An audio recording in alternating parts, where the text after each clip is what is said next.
আজ কক্সবাজারে দেশ গড়তে জুলাই পদযাত্রা কর্মসূচি পালন করবে জাতীয় নাগরিক পার্টি। বিস্তারিত জানাতে বাস টার্মিনাল এলাকায় আছেন সহকর্মী সুজাউদ্দিন রুবেল। সরাসরি যাচ্ছে তার কাছে। রুবেল,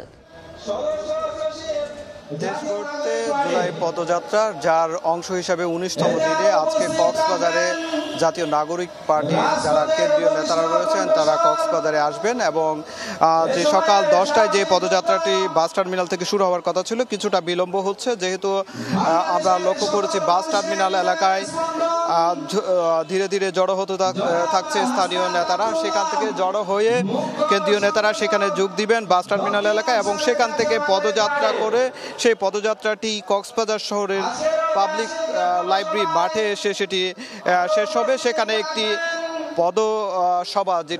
পথসভা অনুষ্ঠিত হবে। আমরা এখন রয়েছি পথসভার যেখানে মঞ্চ রয়েছে সেখানে। এরই মধ্যে যে গত বছরের জুলাইয়ে যারা আহত হয়েছিলেন কক্সবাজারে তারা এক পাশে বসে রয়েছেন এবং কিছু সংখ্যক জনগণ এখানে এই যে পথসভা যেটি হবে সেটিতে অংশ নিয়েছেন এবং যারা এনসিপির কক্সবাজারের যারা নেতৃস্থানীয় বা যারা কেন্দ্রীয় নেতারা রয়েছেন অনেকে এখানে উপস্থিত হয়েছেন। তবে যেটি বলা হচ্ছে আজকে যে পথসভাটি সেখানে যে নাহিদ ইসলাম থেকে শুরু করে হাসনাত আবদুল্লাহ থেকে শুরু করে তাসনিম জারা সার্জিস আলম সবাই উপস্থিত থাকবেন এবং দুপুরে 1টার দিকে এই পথসভাটি অনুষ্ঠিত হবে কক্সবাজার পাবলিক হল লাইব্রেরি মাঠে। এরপর তারা রামু ঈদগাহ এবং চকরিয়া হয়ে বান্দরবনে তারা পথযাত্রাটি বান্দরবনে গিয়ে শেষ করবেন বলে জানা গেছে। তো এই ছিল আমার কাছে কক্সবাজার পাবলিক হল মাঠ থেকে সবশেষ।